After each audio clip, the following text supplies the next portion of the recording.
Okay, we're back. Secret one for detox secrets is everyone has parasites.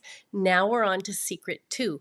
They exit through your poop. They exit through your poop. Parasites we're talking about. So you've got to be sure they leave. Now, parasites are stealthy and stubborn, and getting them under control 6 months ago probably doesn't mean you have them under control right now. So you need to revisit this idea. It takes consistent monitoring. You've got to get comfortable looking at your poop. Oh boy, I know some people are like, ugh, yuck. Now, I have to tell you, if looking at your poop is really gross to you and it's disgusting, I have some questions. Can you become an objective scientist where you coolly look for evidence in this experiment? Or can you act on your inner child? Truly, if you can't go there, it's okay to skip looking at your poop, but I'll tell you, you miss the reward. It's rewarding to see the dead parasites and then flush them. So, I've asked some of my Facebook friends and they've responded, do you look at your poop? And some say that's one of the many things I teach in my classes. Yes, looking at your BM, urine, and tongue can tell you a ton. Someone else goes, of course, it's just poop.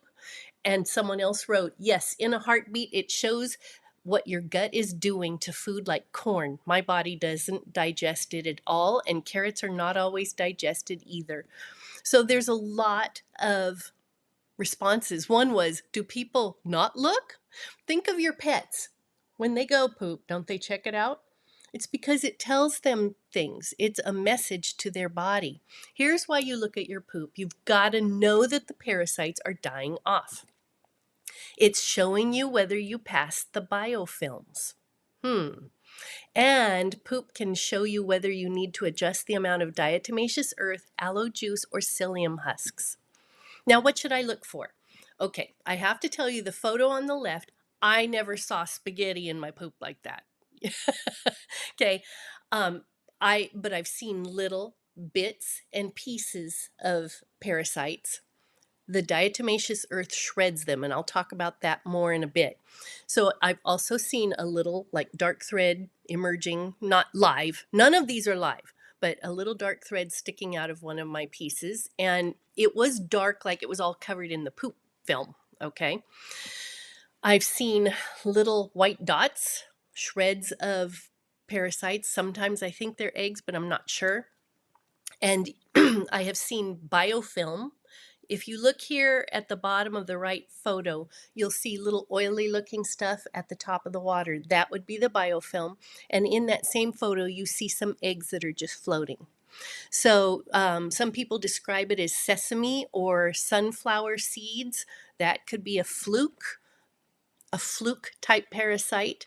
And I'll go to the next thing. What if I don't see anything?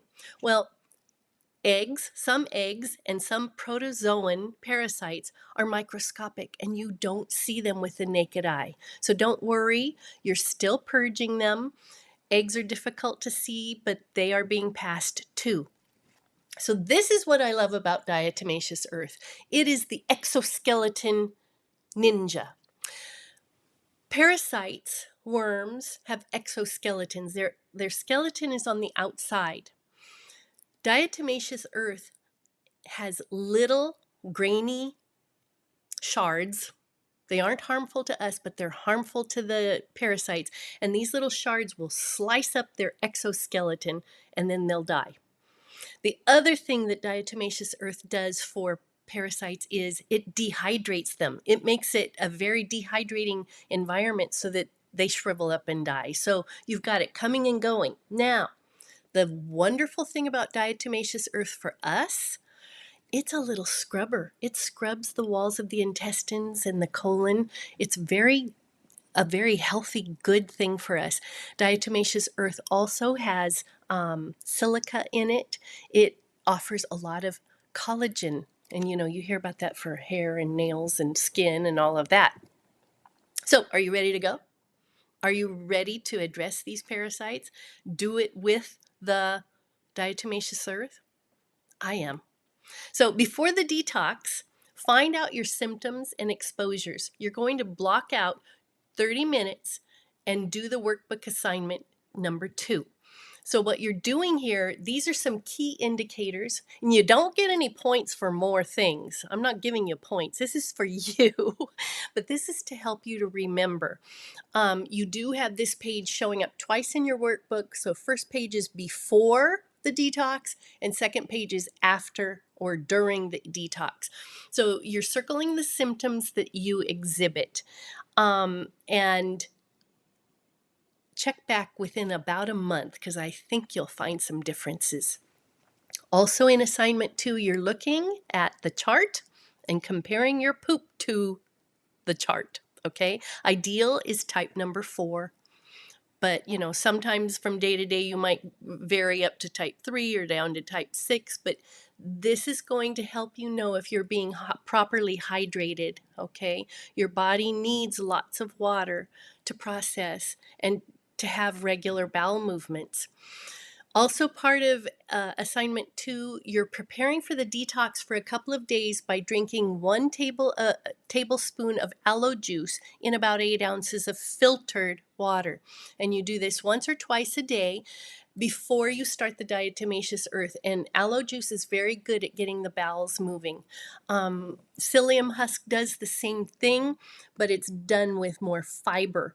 And so you're balancing between these two for the use of the diatomaceous earth. Now back to my story. After that pinworm prescription, I carried on with life for another 10 years. In fact, I forgot about parasites, okay? And in that 10 years, I had poor sleep, I had skin issues, foggy thinking, I'd say dumb things.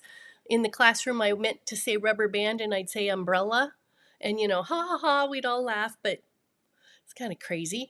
And I forgot what I was doing. I needed lots of naps on the weekend. I'd excuse it as, well, I'm approaching menopause and then I'm through menopause. And as an entrepreneur, I had trouble finding my SEO, if you know what that is, and just trouble thinking of what I needed to do next. I would have some emotional outbursts over things that weren't worth it and couldn't figure out where it came from. And most of all, my itchy butt was back. And this is how I knew that I had ongoing parasite troubles. So, yay for figuring out how to purge parasites.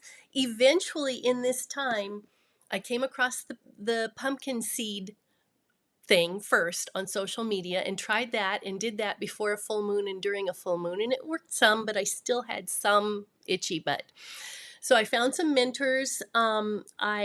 I follow and I read Dr. Hulda Clark's treatment, and she does a lot of treatment with capsules that contain the herbs wormwood, clove, and cinnamon, and black walnut hull. And I kept researching. Dr. Lee Merritt is somebody I came across, and she has her protocols using ivermectin, and fenbendazole is something that came up. So I went through quite a lot of research because I like to geek out and find out everything I wanted to know about parasites. Now I realize not everybody likes to research. They just want the answers and move on with life. So that's why I'm giving you this class. So now I've got a system I can live by. I've done a lot of parasite cleanses and I've narrowed it down. This one saves time, money, and emotions. And this is a way we can reclaim our health. So assignment 2, block out 30 minutes to focus and do these steps in the workbook. And what I'm going to say to you is this: we have secrets for applying this detox to our life today in the workbook. Let's do it. You're going to prepare for the detox for a couple of days by drinking 1 tablespoon of aloe juice in 8 ounces of filtered water. And you do this once or twice a day. You're going to compare your poop to the poop chart, and that gives you your clues whether you are constipated, need more hydration, or if you have inflammation with very loose stools. You're going to circle your symptoms and note them and come back and visit. All right, so that's it for right now, and I'll be back in video 3.